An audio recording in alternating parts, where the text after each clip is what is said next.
Mesdames et messieurs, bonsoir. Merci de la fidélité à la voix des sans-voix et bienvenue dans la dernière partie de cette édition du soir. Nous sommes le vendredi 11 octobre et j'ai le plaisir de vous présenter cette édition du soir en compagnie d'Hassane Gueye. Bonsoir Hassane. Bonsoir Moustapha. Dans la rubrique Vue du Net, on parlera notamment de l'audience prévue demain samedi à 17h au Palais de la République entre Abdoulaye Wade et Macky Sall.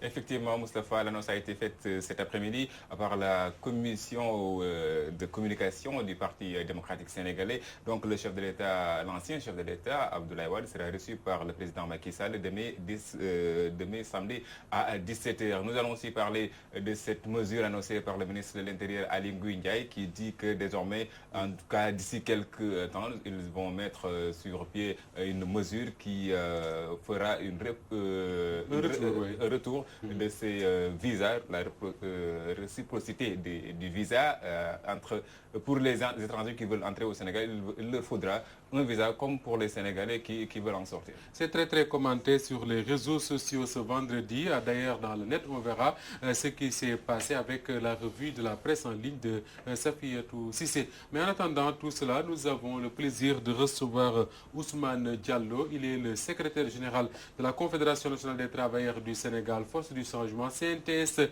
FC de Bakhaw Diong. Il est également le coordinateur de la FEDER. Bonsoir à vous. Bonsoir, M. Moustapha.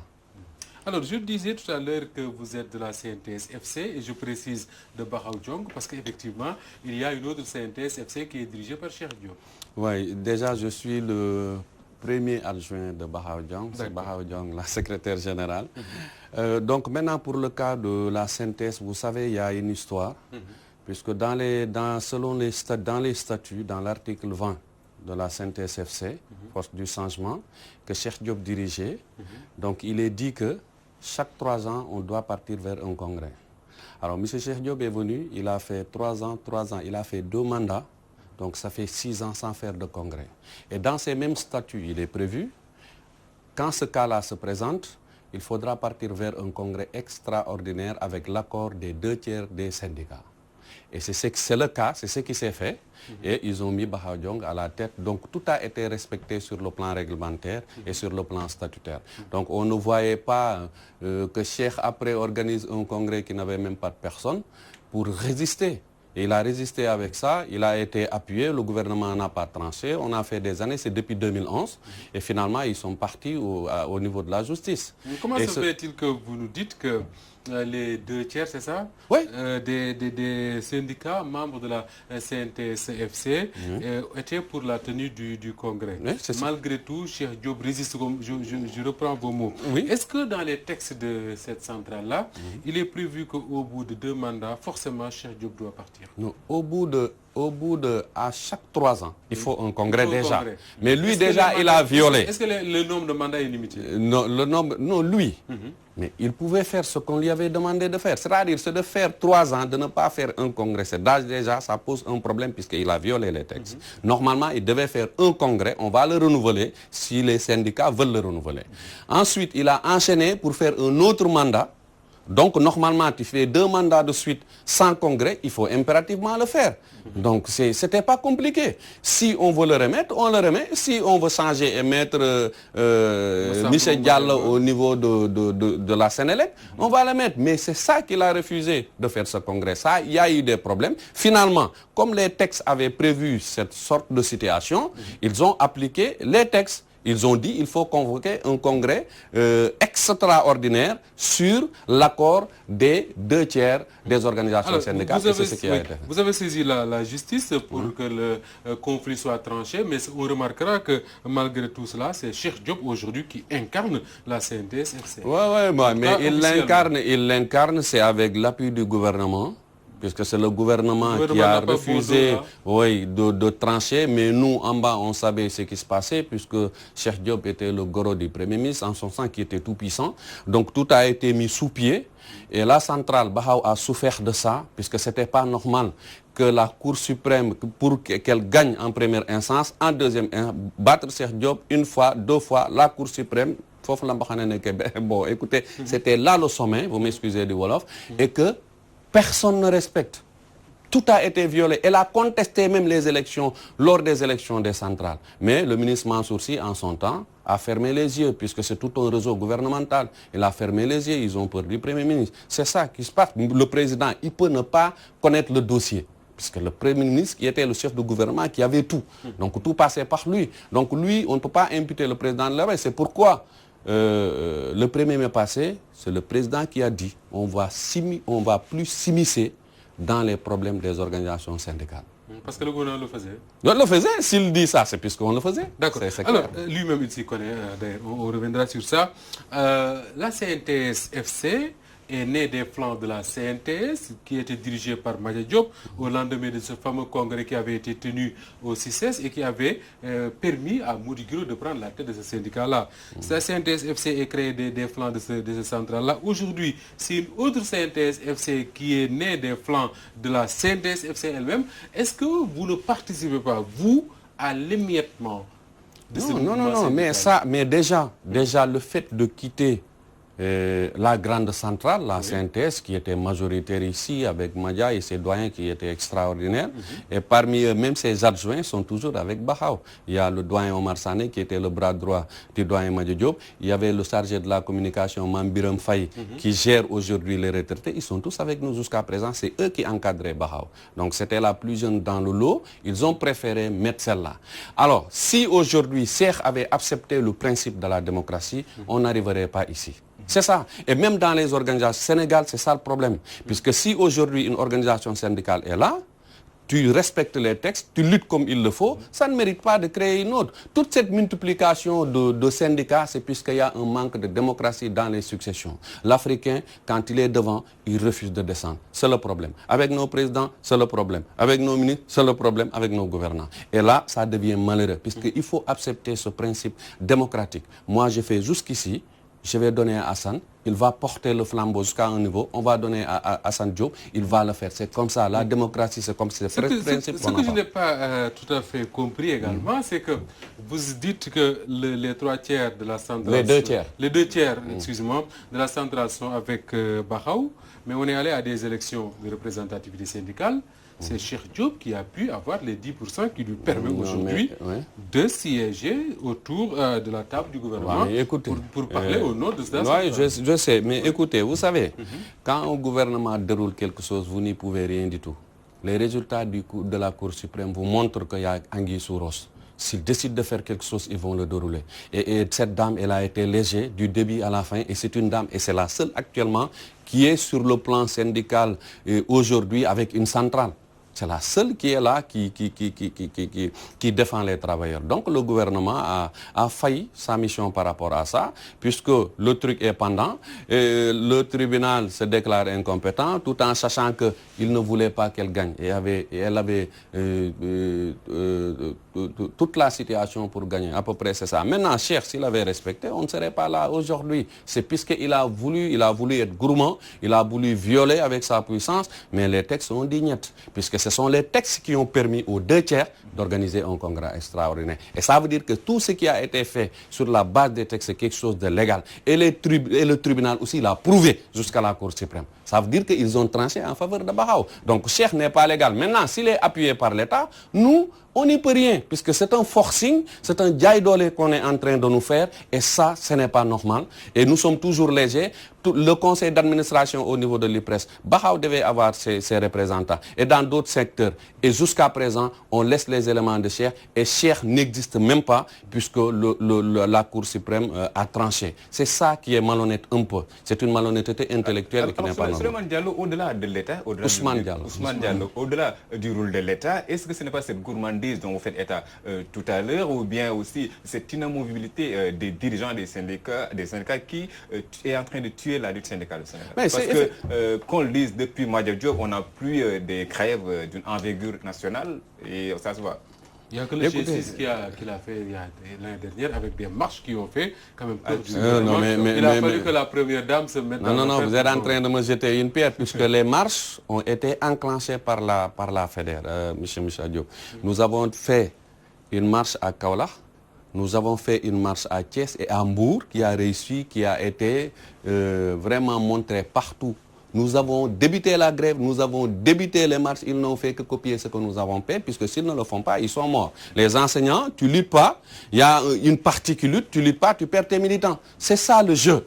C'est ça le danger, puisque si aujourd'hui le gouvernement négocie avec G6, nous on croise les bras et on va tous sortir. Et si aujourd'hui on fait la jonction entre FEDER et G20, c'est la catastrophe. Il n'y aura pas d'école. C'est la catastrophe totale. Donc ça, il faut faire très attention, puisque ceux qui sont dans ces groupes-là, c'est des gens qui ont 9%, 8%, 5%. Mais écoutez, regroupez tout ça.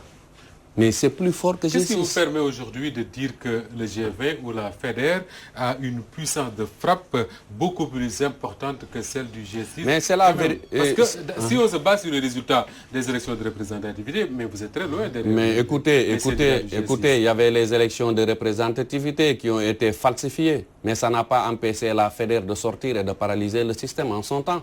Et le G6 a suivi. C'est pas quelque chose. Les enseignants, c'est des gens qui... Quelqu'un peut être chez moi, je ne parle pas pour lui, il y a Hassan qui parle pour lui, qui touche ce qu'il veut, mais quand Hassan déclenche un mot de grève, ils vont tous suivre Hassan. C'est ce qui s'est passé l'année dernière et c'est ce qui a imposé la FEDER. Autre chose encore, puisque entre-temps, les élections, des élections jusqu'ici, mais la situation a évolué. Moi, je me suis un peu gonflé en militant. Et d'autres l'ont fait. Et c'est comme ça que ça se passe. Donc, il y a une période, on est en train de grossir, et nous attendons les élections prochaines. Vous pensez que le rapport de force a changé? Non, mais ça a changé complètement. Ça a changé. Regardez, cette année, la première conférence de presse qui a été faite, c'est la FEDER. C'est après que vous avez entendu les autres. C'est comme ça que ça doit être. Et la grève, si vous ne faites pas attention, FEDER va sortir en première position. Parce que vous êtes prêts à les... Ah non, ça c'est clair. Nous allons partir. Là c'est clair. On a dit en conférence de presse, moi je suis tenu de faire ce que la plénière me demande de faire en tant que coordinateur. Puisque je vais passer le flambeau à quelqu'un d'autre quand mon mandat s'épuisera. C'est comme ça. Nous, FEDER est différent de G6. FEDER est différent de G20. Vous savez pourquoi? Nous avons un code de conduite. J'étais le président du code de conduite lors de son écriture. Donc il y a des normes à respecter pour être secrétaire, pour être coordinateur. Pour être coordinateur, il y a des critères. Et ensuite, ceux qui sont à l'intérieur sont tenus de respecter certaines mesures. Ça n'existe dans aucun cas. G20, vous partez, il n'y a pas de coordinateur. C'est des porte-parole du jeu. Tu négocies avec qui? C'est un rassemblement qui n'est pas organique. C'est ça le problème. Il peut faire une unité d'action, mais ils ne sont pas organiques. G6, c'est pareil. Ndoye parle, Seourou parle, Souleymane Diallo parle, le gars de l'UDEN parle, puisque ils sont constitués des gens de l'élémentaire et des professeurs du secondaire. Il y a toujours une cassure entre... Les intérêts ne sont pas les mêmes. Ils ne sont pas les mêmes. Non, il ne peut pas parler pour l'élémentaire, il n'est qu'au moyen secondaire. Alors que nous, pourquoi certains de nos syndicats, moi je peux le faire, puisque je suis du préscolaire jusqu'au moyen secondaire. Vous avez compris, je suis un professeur, mais ce que je peux dire sur l'élémentaire, ne pas le dire, ne pas le dire, c'est pas possible. Pourquoi? Qu'est-ce que vous savez? Ou qu'est-ce que vous avez de plus? Ou ce que j'ai de plus, c'est la constitution, c'est l'organigramme du syndicat. Le secrétaire général, c'est un professeur. C'est lui qui suit, c'est un professeur d'art plastique. C'est ce qui vient, le trésorier et tout ça, ce sont des instituteurs.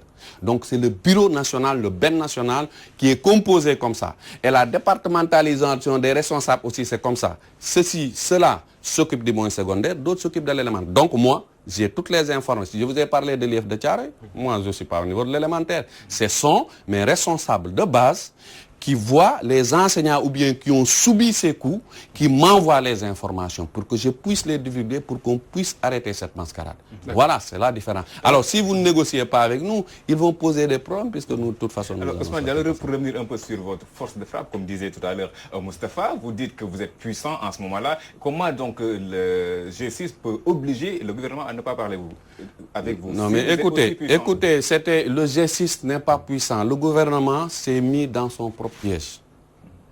Puisque quand vous organisez quelque chose qui est truqué, vous voulez faire un forcing avec l'appui du Haut Conseil du dialogue social, Innocence Stable, c'est tout un réseau. Ils voulaient imposer le G6 coûte que coûte. Ce sont leurs hommes. Oui, c'est tout simplement ça. C'est des potes, c'est tout simplement ça. Mais nous, on ne fait pas partie du gouvernement, nous sommes de l'autre côté. Nous parlerons pour les sans-voix. C'est ça qui va se poser. Finalement, ils ont raison, les gens du G6, quand ils disent que eux, c'est leur opposition.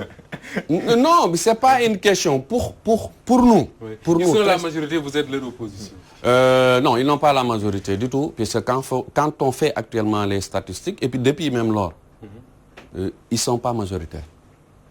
Il faut essayer de faire les statistiques. Ils ne sont pas majoritaires. Et ensuite, la situation évolue.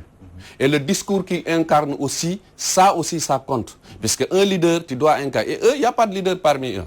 C'est une armée mexicaine. C'est ce qui se passe avec notre gouvernement du Sénégal. C'est une armée mexicaine, chacun dit ce qu'il veut. Alors que nous, FEDER, ce n'est pas comme ça. Ce n'est pas tout le monde. Quand moi, on me dit de faire quelque chose, je le fais. Mais si je ne peux pas le faire, je désigne celui qui va le faire selon les statuts que nous avons. Tu ne vas pas parler au tort et à travers. Vous avez élu un coordinateur, c'est lui qui va parler à votre nom. Si vous partez en négociation, tout le reste, c'est celui-là qui va négocier. C'est l'ensemble de ce que vous dites, il va prendre ça et il négocie. Alors, si le gouvernement ne vous rencontre pas d'ici les prochaines semaines, cela veut dire que la FEDER va déclencher un mouvement de grève. Moustapha, je l'ai répété, ça c'est la énième fois que je le répète. Parce que là, j'ai l'impression que l'option de la FEDER aujourd'hui, c'est d'aller en mouvement. Nous avons fait exprès de ne pas sortir, puisque ça, ce n'est pas intelligent. L'école n'est pas encore ouverte avec tous ces problèmes. Essayer de boycotter ou faire ça, c'est inintelligent. Il faut laisser que l'école déroule, que tout fonctionne, que tout commence à fonctionner, au moins, pour taper là où il fait mal, pour qu'on puisse nous entendre. Est-ce que vous n'êtes pas là en train de faire de la pression sur Cheikh Kanté, qui a été désigné par le chef de l'État pour suivre le monitoring? Lui, il a déjà commencé à travailler avec le G6. Il ne vous appelle pas, vous ne l'intéressez pas. Est-ce que vous n'êtes pas en train de taper sur la table pour mettre la pression sur lui? Mais écoutez, nous ne tapons pas sur la table. L'année dernière, nous avons fait une grève jusqu'à presque à la fin de l'année. Et ça a joué sur le quantum horaire. Vous êtes en train de voir le baisse de niveau, vous êtes en train de voir beaucoup de choses, c'est puisque les enseignants ne sont pas satisfaits. Jusqu'à la fin de l'année, personne ne nous a reçus. Qu'est-ce que ça nous a coûté? Et pourtant, ce que nous voulions, on a pu dénoncer ce qui ne va pas dans le système. On a pu dire les problèmes de nos enseignants. C'est ça qui est essentiel. Les enseignants, et cette année, ce sont les enseignants qui nous donnent du FEDER. On vous entendait, cette année, on ne vous a pas entendu. Dès les vacances, tous nos responsables, ils m'ont fait une pression, ils l'ont appelé l'autre. Nous étions obligés de faire cette conférence de presse et défendre leur position. Maintenant, nous, que M. Cheikh Kanté nous reçoit, qu'il ne nous reçoit pas, que la dame nous reçoit ou pas, FEDER continue dans sa lignée avec sa code de conduite et sa manière de dire les choses et son style. Et ce qu'il a comme bagage pour défendre les enseignants. Nous sommes là pour le dire, même s'ils ne font pas quelque chose pour satisfaire nos revendications, mais ça ne nous empêche pas de parler pour... Justement, les revendications, parlons-en. Quand on va en grève, c'est parce qu'on a une plateforme revendicative. Effectivement. Qu'est-ce qui vous motive aujourd'hui? Pourquoi vous voulez aller en grève? Non, nous voulons aller en grève pour plusieurs raisons. La première raison d'abord, c'est la discrimination dans les négociations. Puisque nous trouvons anormal, puisque le dialogue social, nous pensons que c'est inclusif. Tu peux ne pas négocier, mais tu peux écouter l'autre, puisque tu peux tirer quelque chose de positif. Moi, tout ce que j'ai dit aujourd'hui ici en Wolof, pour ce qui gangrène le système, le dérapage, l'argent passé par les petites fenêtres, mais tout ça, on peut le régler. Mais c'est l'intérêt des enseignants et l'intérêt de l'école et l'intérêt des élèves. Il n'est pas normal que des tierces personnes restent là à soutirer l'argent du pays et le détourner à leur propre fond, à leur propre fin. Je m'excuse du terme. Ils n'ont pas le droit de le faire. Aujourd'hui, nous, FEDER, nous avons dit que les inspecteurs de l'éducation ne doivent pas avoir une organisation syndicale et aller en grève, puisque c'est eux qui inspectent, c'est eux qu'on envoie dans les établissements pour voir est-ce que tout va bien. Pour inspecter le propre, pour voir est-ce que le programme que le prof a ou l'instituteur, c'est dans les règles de l'art. Est-ce qu'il enseigne l'enfant normalement? Mais si les gens là sont en grève, mais c'est la catastrophe. Et ils sont minoritaires, ils ne sont pas nombreux. C'est eux, les IA, les IF, et généralement c'est de petits patrons. Tu vois? Donc on ne voit, mais c'est ça, c'est la vérité. C'est de petits patrons, par ce qu'ils font, par etc. Hein? Vous dites que c'est des petits patrons, mais ça ne les empêche pas de piocher un peu. Oui, c'est ce que j'ai dit, mais l'argent ne suffit jamais. Ça ne suffit jamais. C'est ça le problème. Nous, si c'est des petits patrons, hein, les secrétaires généraux des syndicats là, c'est des petits patrons. Non, mais attends, non, je ne dis pas que c'est des petits patrons. Pour les centrales, on peut dire oui. Puis si le gouvernement prend 300 milliards, le distribue entre 4 centrales, par proportion, par rang. Mais ça, c'est beaucoup d'argent. Vous le donnez à quelqu'un, on ne sait même pas que si ces militants le reçoivent, ils passent tout leur temps à voyager. Et ensuite, l'autre chose, je ne dis même pas cet argent. Les entreprises qui sont sous leur coupelle, la plupart des trucs étatiques, et avec certains syndicats centrales, nous le savons. C'est à peu près l'État. Donc, généralement, ces gens-là, le syndicalisme que nous avons, M. Moustapha, aujourd'hui, c'est des gens qui attendent la tabaski, qui voient le chef d'entreprise, il leur donne un mouton de tabaski plus une enveloppe, ou bien quelqu'un qui s'accroche, on va lui donner une voiture. Mais c'est bon d'être syndicaliste. Mais celui-là, est-ce qu'il va lutter pour les travailleurs? Je donne l'exemple du ministère du Travail. Le ministre du Travail, il passe tout son temps à passer, il tire un discours de professeur intellectuel, alors que son ministère va très mal. Puisque tous les inspections régionaux qui sont ici, l'inspection partait, c'est eux qui doivent, comme au niveau des inspections, au niveau de l'enseignement, c'est eux qui doivent partir dans les entreprises, contrôler est-ce qu'il y a toilettes, est-ce que ces Sénégalais-là sont bien traités, est-ce qu'ils ont fait des contrats, est-ce qu'ils respectent le code du travail. Mais une partie le fait, mais l'autre ne le fait pas. Puisqu'il y a la corruption là-dedans. Vous prenez le polyéthylène qui est ici à Yara, dont le mot là c'est Jamal. Il ne respecte ni le code, il ne respecte pas les Sénégalais, il ne reçoit pas les délégués qui ont été... C'est une catastrophe. Ça, c'était le rôle des inspecteurs au niveau du ministère du Travail. C'est les inspecteurs régionaux qui devaient déployer leur personnel pour vérifier. On ne le fait pas, puisque c'est la corruption qui est dans tous les compartiments. Cette minorité morte qui est là, qui occupe beaucoup d'entreprises, partez, faites une visite. Mais nos parents sénégalais, ils souffrent dans les... Je vous ai donné un exemple. Vous nous avez dit tout à l'heure s'il y a blocage dans la satisfaction de certaines de vos revendications, c'est à cause du ministre de la fonction publique. Qu'est-ce que vous avez contre Mariam Sarr? Non, mais personnellement, on n'a rien contre elle. Mais elle est là. S'il fait le boulot, on applaudit. Mais si elle n'est pas à la hauteur aussi, nous avons le constat de le dire. Puisque les actes traînent. On a parlé, dans le protocole, on a parlé des lenteurs administratives. Ces lenteurs des actes, c'est pour la titularisation, c'est pour l'avancement, c'est pour le reclassement, c'est pour la validation qu'ils ont initiée. Tout ça, c'est le gouvernement. Ce sont des accords. Aujourd'hui, c'est ce ministère-là qui devait travailler d'arrache-pied pour pouvoir apurer tout ce qui est là-dedans, pour vraiment tout vider, pour que la situation se règle. C'est ce ministère-là qui traîne les pieds. C'est pourquoi on a dit, c'est pas puisque la dame elle est mère, mais ce ministère-là est trop gros pour elle, intellectuellement parlant. Puisque nous avons des cadres ici, des diplômés qui pouvaient piloter, des technocrates qui pouvaient piloter ce ministère avec cette situation. Donc, ces lenteurs-là, demain. Maintenant, si on part au niveau on a fait de l'assainissement au niveau du ministère des Finances. Mais eux aussi, ça traîne le pied puisque tout est lié. Puisque les rappels ne sortent pas, ça sort timidement. Donc, il y a des stocks qui n'ont pas encore traité. D'accord. OK? Là, c'est un autre problème. Il y a le problème de la fonction publique, il y a le problème des finances, mais il y a le problème du ministère de l'Éducation lui-même.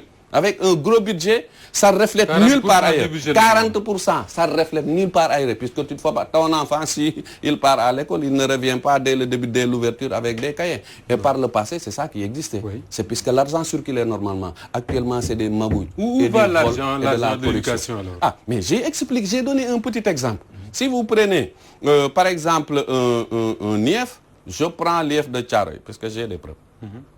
Tcharoy, ici. Vous avez les preuves? Oui, j'ai des preuves. OK?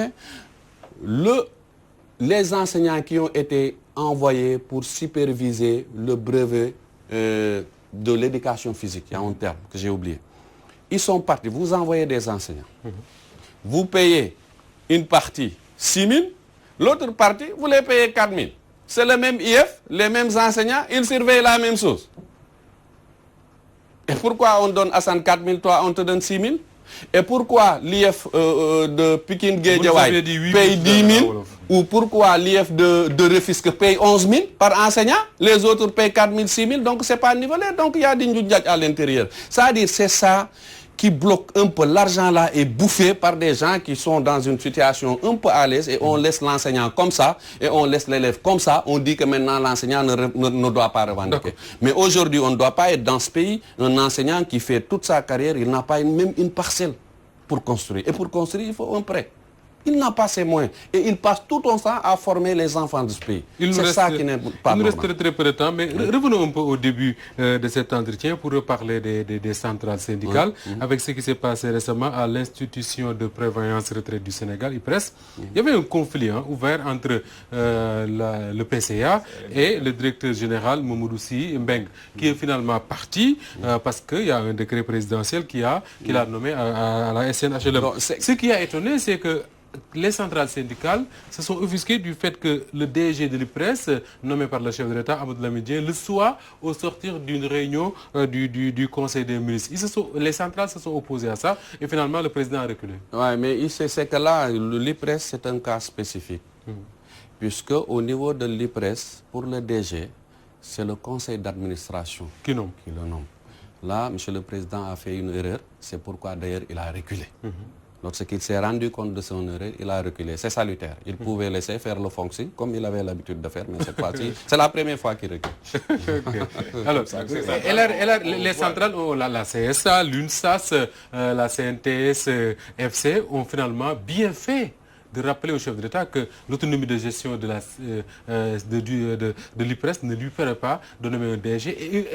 Et le conseil d'administration a d'ailleurs nommé ce mercredi un DG intérimaire à la personne de chef. Cela veut dire quoi? Que c'est les centrales qui tiennent encore l'IPRES. Mais c'est les centrales qui tiennent l'IPRES. Mais pourquoi ils tiennent l'IPRES aussi, on le sait. Mais c'est des sous, c'est une manne financière extraordinaire, c'est des milliards, c'est des multimilliards qu'ils sont en train de manipuler là où ça nous fait mal, nous, Synthèse FC, maintenant, puisqu'on n'est plus là, on est Synthèse FC, pour nous, on a gagné. Ce qui nous fait mal, c'est une manne financière qui est très mal gérée, l'argent est orienté vers d'autres domaines, au détriment des retraités qui n'ont rien du tout. C'est vrai, ils ont fait le SMIC à 49 presque et quelques, ils ont un peu augmenté, mais cela ne suffit pas. C'est que c'est pas normal. Tu travailles 30 ans, tu termines, tu n'as rien du tout.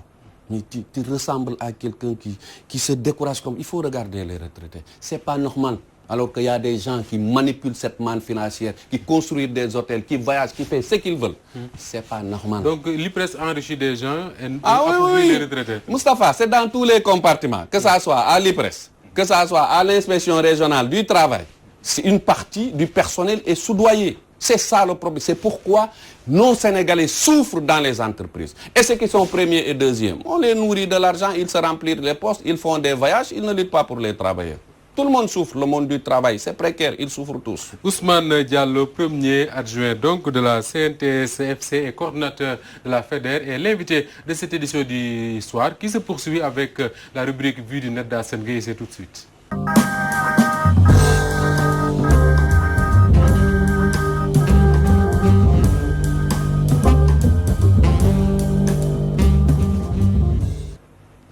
Hassan, parlons d'abord de l'audience qui aura lieu demain, samedi 12 août, au Palais de la République, où Macky Sall reçoit Abdoulaye Wade et ce sera exactement à 17h. Effectivement, Moustapha, c'est à travers un communiqué qu'on a eu l'information. Je vais même lire le communiqué. Suite à l'invitation de M. Macky Sall, président de la République du Sénégal, Maître Abdoulaye Wade, ancien président de la République et secrétaire général du Parti démocratique sénégalais, se rendra au Palais de la République ce samedi 12 octobre 2019 à 17h, signé le chargé de la communication du Parti démocratique sénégalais. Et donc, ce communiqué a été envoyé à la presse un peu avant 17h. Donc, ça a fait le tour des réseaux sociaux et a été très commenté. C'est la suite logique de ce qui s'est passé à Massalikul Djinan le vendredi 27 septembre. Donc, aujourd'hui, le rapprochement se fait de plus en plus. Les retrouvailles se concrétisent avec cette audience accordée par le chef de l'État, l'ancien président Macky Sall, à l'ancien président Abdoulaye Wade. Et ça a été très commenté. Très commenté, Moustapha. Nous y allons avec Trouf qui écrit « L'histoire retient du vieux Abdoulaye Wade comme étant un génie de la politique. Quel homme quel personnage. Avec lui, nul n'est tenu à l'impossible. Le dernier tête-à-tête politique qu'il a tenu au palais s'est soldé par la liquidation d'Idrissa Seck. Cette fois, il vient en outsider. Attention aux conséquences, nous dit-il. Antimbamhou a aussi commenté, ils font leur deal si ça les occupe. Comme ils n'ont rien d'autre à faire, nous, tout ce qu'on veut, c'est que tout l'argent volé soit rapatrié au Sénégal pour les Sénégalais, car après, ils pourront même s'amnestier s'ils veulent. Un autre internaute qui écrit pour que Karim remplace Macky et laisse en paix Aliou Sall. Jamais au monde il veut couvrir son frère, protéger ses arrières avant de quitter le pouvoir, mais on verra. Et Trouve qui ajoute, on ne dit jamais en politique, et voilà la preuve. Cet internaute commente sous le couvert de l'anonymat et il écrit que s'ils pensent pouvoir faire un deal et s'en sortir comme ils veulent, ils se gourrent, car les Sénégalais sont en train de regarder et ils s'opposeront à tout deal qui ne sera pas bénéfique pour le pays. Moustapha. Alors, ça me rappelle un peu des propos d'Idriss Seck qui, au lendemain de la libération de Karim Wade, avait dit publiquement que c'est un deal international et on verra avec l'avenir que... il avait dit qu'on verra avec l'avenir que lui, Idriss Seck a raison de le dire. Alors, à l'époque, on l'a insulté, on l'a injurié, on a critiqué, mais au fur et à mesure que l'on avance dans cette affaire-là, on a l'impression que l'histoire donne quelque part raison à Idriss Seck. On peut le dire, Moustapha, parce qu'on ne s'y attendait pas. C'est une surprise de voir Maître Abdoulaye Wade au palais, en tout cas annoncé au palais pour l'instant, parce qu'il doit y être demain. Et ça fait 7 ans. Et ce sera certainement pour parler de Karim Wade. Ça fait 7 ans que Macky Sall court derrière une rencontre avec Abdoulaye Wade. On le sait, la presse l'a dit tout le temps, ses partisans le disent. En tout cas, pendant 7 ans, Abdoulaye Wade s'est rétracté. Le problème entre Macky Sall et Maître Abdoulaye Wade, c'est Karim Wade. C'est à cause de l'emprisonnement de Karim Wade qu'ils se sont brouillés. C'est grâce à une amnistie de Karim Wade qu'ils vont se retrouver, ça c'est clair. Et au menu de ces discussions, il y a forcément Karim Wade. Qui est au centre de tout cela. On verra d'ailleurs le sort qui sera réservé à des gens comme Oumar Sarr et tout le reste. Alors, parlons rapidement, Hassan, du deuxième fait, c'est-à-dire que l'État du Sénégal, d'après le ministre de l'Intérieur, envisagerait un retour du visa d'entrée au Sénégal. Et ça, les internautes ont des avis quand même divergents sur la question. Effectivement, Moustapha, ça agite le débat, cette proposition de réintroduire le visa d'entrée au Sénégal. Dites à que le passeport qu'il nous montre là, ce n'est pas le passeport du Sénégal. Non, c'est très franchement.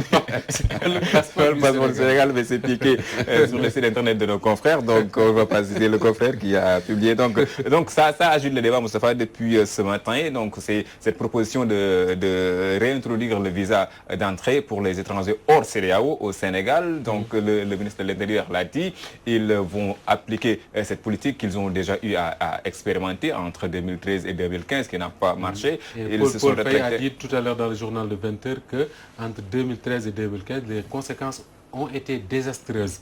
Alors j'espère que cette fois-ci, le gouvernement va prendre toutes les précautions nécessaires, surtout pour le tourisme. On peut avoir peur, Moustapha, quand on se rappelle des propos du ministre du Tourisme, quelques jours, qui disait que l'État du Sénégal ne pense pas faire cela. Quelques jours après, le ministre de l'Intérieur dit le contraire. Ça veut dire qu'il n'y a pas de coordination entre dans la communication. Alors, les commentaires. Les commentaires, le premier, il le fait sous couvert de l'anonymat et il écrit « Ce visa doit être généralisé à tous ceux qui ne sont pas de la CEDEAO, pas d'exception pour les Européens qui veulent entrer en Afrique sans payer de visa. » Khadir Gaye a aussi commenté « On doit croire en nous et nous, si on soit bien au Sénégal et ne peut pas payer le visa alors qu'il reste chez lui, nous n'avons pas besoin de cette racaille, nous n'avons pas besoin de ces touristes qui ne peuvent pas payer 20 ou 30 euros et un prédateur et qui se comportent comme des prédateurs. Un autre internaute a commenté sous couvert de l'anonymat et qui écrit bien dit, si le Gorgoro sénégalais arrive à payer 40 000 francs pour un visa Schengen et que le soi-disant touriste ne peut payer la dite somme, il n'a qu'à rester chez lui. Le Sénégal est l'un des rares pays au monde où on entre et on sort comme on veut. Et puis, sans blague, les terroristes rentrent au Sénégal Sénégal par avion, se demande un autre internaute, parce que quand on parle de visa... c'est des questions de sécurité, c'est ce qu'ils disent. Grand merci à vous, Assane Gueye, Ousmane Diallo, je vous remercie. C'est à moi de vous remercier. Ça a été un plaisir de vous recevoir sur ce plateau de l'édition du soir. Merci à toute l'équipe technique qui m'accompagne chaque soir. Mesdames et messieurs, on se quitte avec la revue de la presse en ligne, c'est avec Safiatou Cissé.